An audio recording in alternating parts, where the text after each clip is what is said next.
నేనును నిలిచి ఉండును. త్రాగే తీగే తీగే ద్రాక్షావల్లిలో ద్రాక్షావల్లిలో నిలిచి ఉంటేనే గాని నిలిచి ఉంటేనే గాని తనంతట తానే ఎలాగ ఫలింపదో అలాగే నాయందు నిలిచి ఉంటేనే గాని మీరు ఫలింపరు. ద్రాక్షావల్లిని నేను తీగలు మీరు ఎవడు నాయందు నిలిచి ఉండునో నేను వారి యందు నిలిచి ఉండును.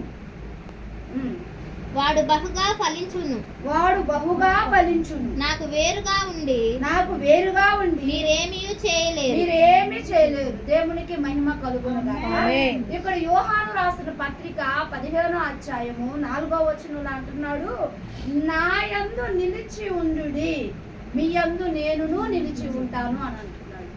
ఎవరు నా యందు నిలిచి ఉండడని దేవుడు చెప్తున్నాడంటే, మీరు నా యందు నిలిచి ఉంటే నేను మీ యందు కూడా నిలిచి ఉంటాను అని అంటున్నాడు. కానీ ఈ రోజు మనకున్నది ఏంటంటే, ఉన్న కొన్ని సమస్యలకి దేవుడు యందు నిలిచుండం. ఎక్కడెక్కడో దానికి నిలిచి ఉండడానికి మనం వెళ్తాం. అయితే దేవుడు అంటున్నాడు కదా, నేను ద్రాక్ష చెట్టును, మీరు నా తీగలు. యేసును నమ్ముకున్న మనం అందరం ఎవరమంటే, ఒక చెట్టుతో దేవుడు మనల్ని పోల్చాడు.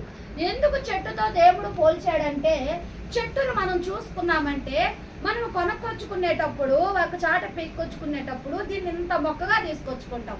ఈ మొక్కని తీసుకొచ్చి దాన్ని ఒక గుంత తీసి దాన్ని బాతి దానికి నీళ్లు పోసి దానికి మంచి ఎరువేసి దాన్ని భద్రముగా కాపాడుతాం. యేసుక్రీస్తు కూడా అంటున్నారు, మీరు నా ఎందుకు వచ్చేటప్పుడు మీరు చిన్న పిల్లలు, మీరు లోకములో నుంచి మిమ్మల్ని నేను వేరు చేసుకొని వచ్చేటప్పుడు మీరేమై ఉన్నారు, చిన్న పిల్లలు అయి ఉన్నారు అని అంటున్నారు. చిన్న పిల్లలు అయ్యున్న మనల్ని ఎలా చూస్తున్నాడు దేమో, ఒక చెట్టుతో ఒక మనిషిని పోలుస్తున్నాడు.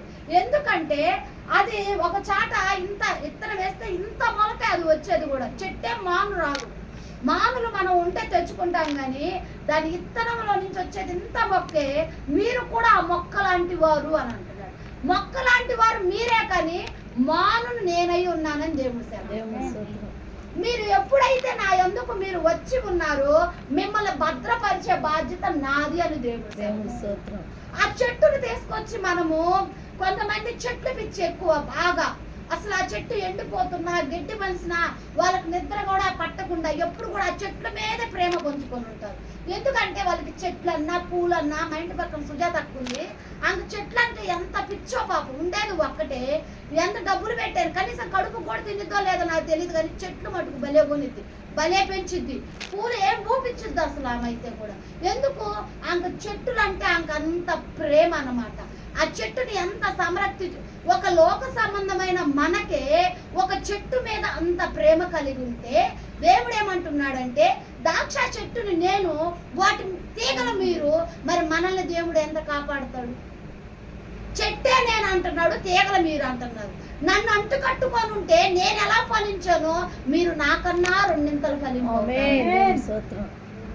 ఇక్కడ ఏమంటున్నాడంటే, మీరు నా యందుకు వచ్చి మీరు నిలబడి అంటుకట్టి స్థిరపడి పునాదులు సైతము ఏరులు భూమిలోకి నాటబడాలి అని దేవుడు. నాటబడిన చెట్టే అది నలుగురికి ఏమిచ్చింది, నీడనిచ్చింది. పైన ఎగిరే చెట్టు ఏమి నీడనివ్వదు. గాలి తుఫాన్లు వస్తే కొన్ని చెట్లు పడిపోతుంటాయి, ఎందుకంటే వాటికి కింద స్టాండర్డ్ ఉండదు కాబట్టి. కొన్ని చెట్లు చూడండి ఏళ్ళ ధరబడి కూడా ఏం చేస్తుంటే అంటే అట్టనే స్టాండర్డ్ గా ఉంటాయి. ఎందుకంటే తన ఏరు లోపల పునాదులను ఏం చేసింది, బిగదన్నుకొని నిలబడింది. ఈరోజు దేవుడు మనతో చెప్తున్నాడు కదా, మీరు కూడా నా యందులో ఏరు పారి బిగదన్నుకొని నిలబడాలని చెప్తున్నారు. దేనికి మీరు భయపడొద్దు అని చెప్తున్నారు. నాకు వేరుగా ఉండి మీరు ఫలించలేరు, కానీ నాలో అంటు కట్టుకొని ఉంటే మీరు ఫలిస్తారని దేవుడు సెలవిస్తున్నారు. నిజమే కదా, ఒక చెట్టును మనం వేస్తాం, ఆ చెట్టు తెగి కొమ్మనేస్తే ఆ కొమ్మ 2 రోజులకు 3 రోజులకు ఏమైపోయింది, ఎండిపోయింది. ఆ ఎండిపోయిన చీల్చిన కాడ కూడా ఎండిపోయింది. ఎందుకు, వాటి మధ్యలో ఏమొచ్చింది, గాలిపోయింది. ఇప్పుడు మన మధ్యలో కూడా మనము దేవుడి యొక్క కొన్నాళ్ళు దేవుడి సన్నిధిలో మనం గడపకుండా, దేవుడు పాదాలు పట్టుకోకుండా ఉన్నప్పుడు ఏమైపోతామంటే ఎండిపోయే స్థితిలోకి వస్తాం. ఏమెండిపోతాం అక్కంటే, ఆత్మీయ ఉదయ వాక్యము లేక, పరిశుద్ధాత్మ లేక, పాపార్థన లేక, ప్రేమ లేక, విశ్వాసం ఇవన్నీ ఎప్పుడు కోల్పోతామంటే దేవుడి నుంచి వేరైపోయిన రోజు కోల్పోతాం.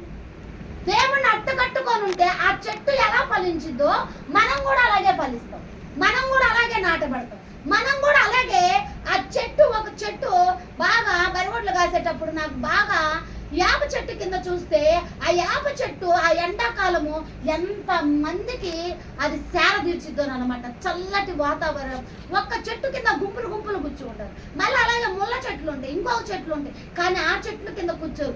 యాప చెట్టు ఉంటే యాప చెట్టు కిందకి ఎందుకు వస్తారంటే ఆ చెట్టు బాగా గుబురు పెట్టి ఆ చెట్టు కింద చల్లదనంగా ఎంతో మనిషికి నెమ్మదిగా ప్రశాంతంగా ఉండిద్ది అనమాట. ఆ చెట్లు బెరగొడ్లు రాయడానికి పోయి ఎక్కడ యాప చెట్లు ఉంటాయి, యాప చెట్లు ఉంటాయి అని యాప చెట్ల కింద లెగెత్తడానికి ప్రజలు ఆశపడుతూ ఉంటారు.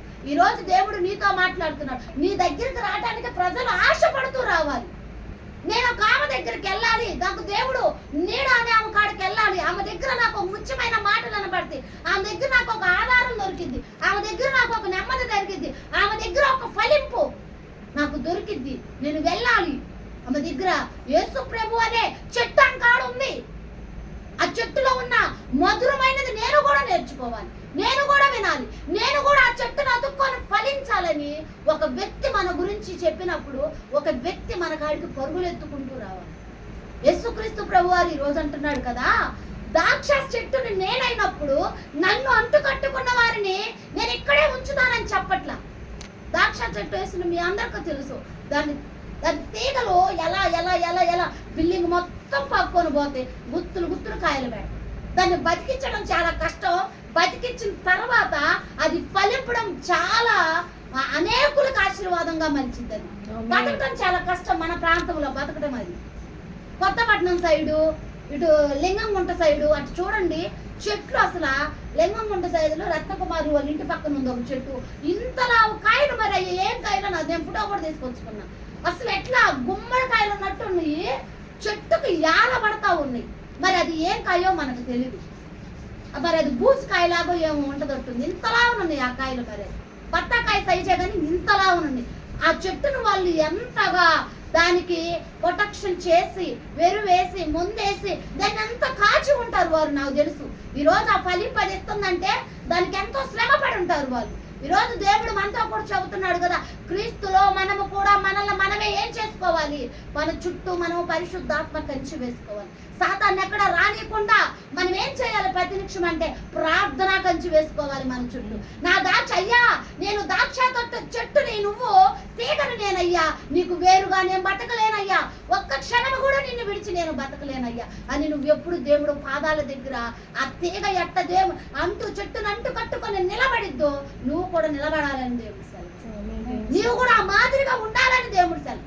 ఎందుకు ఒక చెట్టుతో దేవుడు నిన్ను నన్ను పోల్చాడంటే ఆయన మనిషి, ఆయన దేవుడు కనుక నేను ద్రాక్ష చెట్టును, నాలో మీరు ఒక భాగం అని దేవుడు చెప్తున్నాడు. ఆ చెట్టులో భాగం ఇచ్చాడంటే తండ్రిలో సగభాగం మనకిచ్చాడు.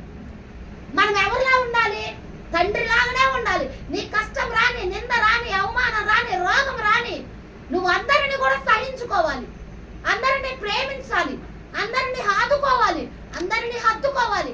లోక సంబంధంగా అంటే ఇందాకమ్మ నీ పరిస్థితులు నువ్వు చూసుకో, పక్కన వాళ్ళ పరిస్థితులు చూడంటే పక్కన వాళ్ళ పరిస్థితులు చూడటానికే యేసు ప్రభు భూలోకానికి వచ్చాడు. యేసు ప్రభు నాది నాకెందుకు, నా ప్రాణం ఎందుకు తీసుకోవాలంటే తన తండ్రిని విడిచి రాడు. ఆయనే రాకపోతే ఈ రోజు నీకు బతుకు లేదు, నాకు బతుకు లేదు. నేను రక్షింపబడ్డానంటే నా దేవుడు దిగి వచ్చి సువార్త ప్రకటించి తన సేవకులను ఎన్నుకొని ఆయన సువార్త ప్రకటించాడు కాబట్టి ఈ రోజు నేను రక్షింపబడ్డానని నేను ధైర్యంగా చెప్పగలుగుతాను. నా పని నేను చూసుకోవడానికి, నా కుటుంబాన్ని నేను చూసుకోవడానికి, నా బిడ్డలు నేను చూసుకోవడానికి నన్ను దేవుడు ఈ లోకంలో వెన్నలా, లేపలా, బతకలా, పుట్టించలా. ఆయన పని చేయడానికి నిన్ను నన్ను పిలుచుకున్నాడు దేవుడు.